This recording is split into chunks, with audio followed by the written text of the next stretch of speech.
রূপসী নামের এক গ্রামে থাকতো রূপালী নামের এক বিধবা সন্তানহারা মহিলা।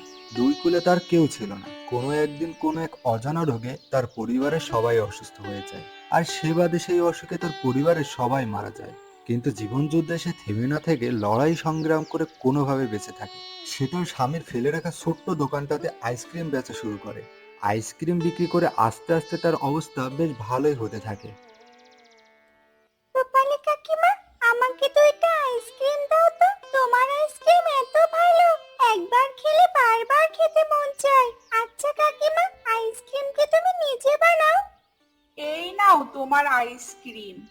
হ্যাঁ রুহিমা, আইসক্রিম আমি নিজেই বানাই। এই জন্য তো তোমার আইসক্রিম এত মজা খেতে। জানো, আমার বাড়ির সবাই তোমার এই আইসক্রিম অনেক পছন্দ করে। সেটা তো জানি পাগল মেয়ে। এখন নাও, দ্রুত তোমার আইসক্রিমটা খাওয়া শেষ করো তো, তা না হলে তো সব গলে পানি হয়ে যাবে। ও রূপালী কাকিমা, আমাকে একটা আইসক্রিম দেবে? আমার যে আরো আইসক্রিম খেতে ইচ্ছা করছে। ইস, তোমার কাছে যে আমি আইসক্রিম চাচ্ছি, কিন্তু আমার কাছে তো কোনো টাকা নেই। আরে পাগল মেয়ে আমার, টাকা নাই তো কি হয়েছে? আমি তোমাকে আমার তরফ থেকে একটা আইসক্রিম দিচ্ছি, খেতে খেতে বাড়ি যাও, তা না হলে সন্ধ্যা হয়ে যাবে। ধন্যবাদ তোমাকে কাকিমা।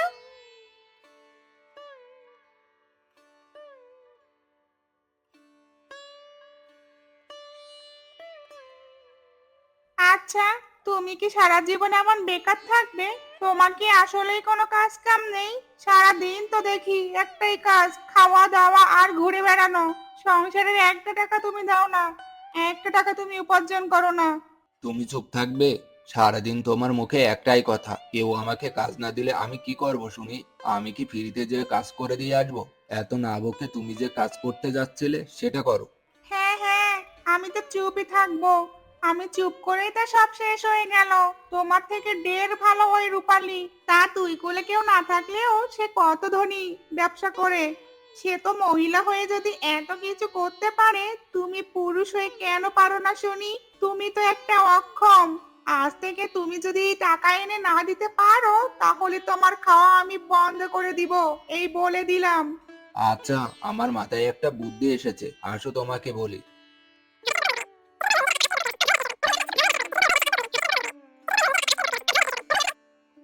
কি, এবার বুঝেছো তো তুমি? এই কাজটা যদি ঠিক মতো করতে পারি তাহলে কিন্তু আমাদের কপাল খুলে যাবে, আমাদের আর কোনো কষ্টই থাকবে না। হ্যাঁ গো, তাহলে আমরা দ্রুত এই কাজে লেগে পড়ি। চলো, আজই আমরা যাই। হ্যাঁ, তাই চলো। রূপালী দিদি, তোমার কাছে আমরা একটা দরকারে এলাম গো। আসলে তোমার ভাইয়ের কোনো কাজ কাম নেই, সংসারের অবস্থা আমাদের খুব বেশি ভালো না। তুমি যদি একটু আমাদের দরকারি কথাটা শুনতে, তাহলে খুবই ভালো লাগতো। হ্যাঁ, সে তো অবশ্যই শুনবো। তোমরা হলে আমার প্রতিবেশী, তোমাদের কথা না শুনলে তো উপরওয়ালাও আমার উপর রাগ করবে। তা কি বলতে এসেছো বলো? আমার সাধ্যের মধ্যে থাকলে সেটা করার চেষ্টা করব। আসলে তোমার ভাইয়ের কোনো কাজ কাম নেই, সংসারের অবস্থা একদমই যায় যায়। বলি তোমার দোকানে কি তোমার ভাইকে একটু কাজের ব্যবস্থা করে দিবে? মাস শেষে সামান্য টাকা দিলেই হবে, এতে করে যা আয় হয় সংসারটা আমাদের একটু হলেও ঘুরে দাঁড়াবে। ও আচ্ছা, এই কথা। এটা তো খুবই ভালো প্রস্তাব। আমি আরো এই কয়দিন ধরে একটা মানুষ খুঁজছি দোকানে রাখবো বলে, তেমন কাউকে পাচ্ছিলাম না। তোমরা খুব ভালো সময় এসেছো। তোমাকে যে কি বলে ধন্যবাদ দিব। তুমি আমাদের অনেক বড় উপকার করলে গো দিদি। তোমার কাছে আমরা চিরঋণী থাকবো। তাহলে কাল থেকে ভাইকে আমার দোকানে এসে কাজে লেগে যেতে বলো। কিছুদিন একটু কষ্ট হবে, তারপর কাজ শিখে গেলে আর কোনো কষ্ট হবে না। আর হ্যাঁ, আমি ভাইকে প্রতি মাসে 5,000 টাকা বেতন দিব। এতে খুশি তো তুমি? হ্যাঁ হ্যাঁ, আমি অনেক খুশি। এখন তাহলে আসি দিদি। আচ্ছা, আজ তাহলে আসো।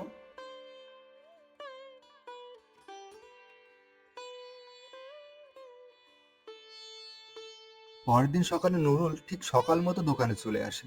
এসে সে রূপালীর বলে দেওয়া কথা মতো সব কাজ করে আর আইসক্রিম বিক্রি করতে থাকে।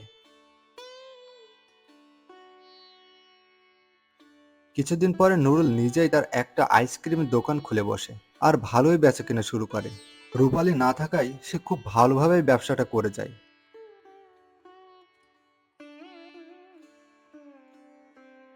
কি কেমন কি দেখলে আজকে রূপালী দিদির দোকান?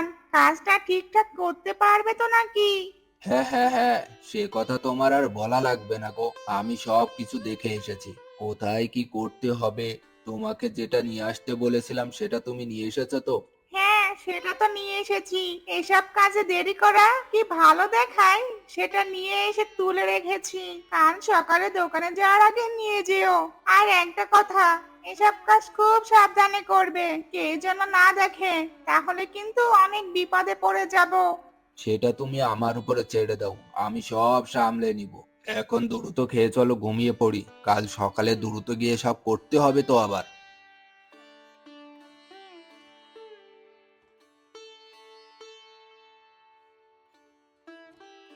সময় মতো নুরুল দোকানে রূপালীর আগে চলে আসে আর আইসক্রিমের সাথে নুরুল কিছু একটা মিশিয়ে দেয়।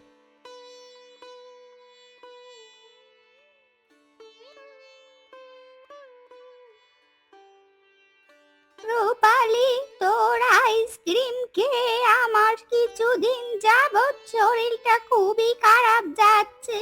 ডায়রিয়া হয়ে গেছিল আমার। কি এমন দিচ্ছিস যাতে করে এমন হচ্ছে? তুই তো আগে এমন বানাতিস না। তাহলে কি এই কয়দিন তোর শরীর বা মন বা শরীর খারাপ থাকলে কিছুদিন দোকান বন্ধ করে বিশ্রাম নে। কি বলছো এসব? আমার আইসক্রিম তো খেতে এমন হবার কথা না। তোমার দেখো অন্য কিছু খাওয়া পড়েছে। রূপালী দিদি, তুমি কি আইসক্রিম বানাইছো যা খেয়ে আমার বাড়ির সবার ডায়রিয়া হয়ে গিয়েছে? না, তোমাদের কোথাও ভুল হচ্ছে। আমার আইসক্রিম খেয়ে তো এমন হবার কথা না। হ্যাঁ, তোমার আইসক্রিম খেয়েই আজ আমাদের এই অবস্থা। আজ থেকে তোমার থেকে আমরা আর আইসক্রিম খাবো না।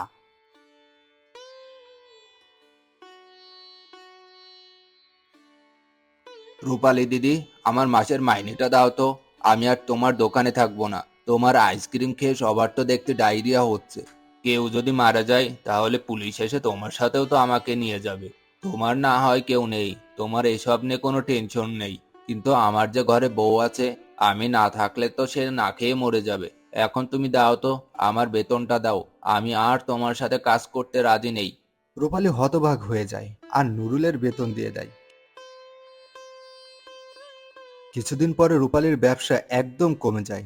হঠাৎ সে তার দোকান বন্ধ করে দেয়। কিছুদিন পরে নুরুল নিজেই তার একটা আইসক্রিমের দোকান খুলে বসে আর ভালোই বেচাকেনা শুরু করে।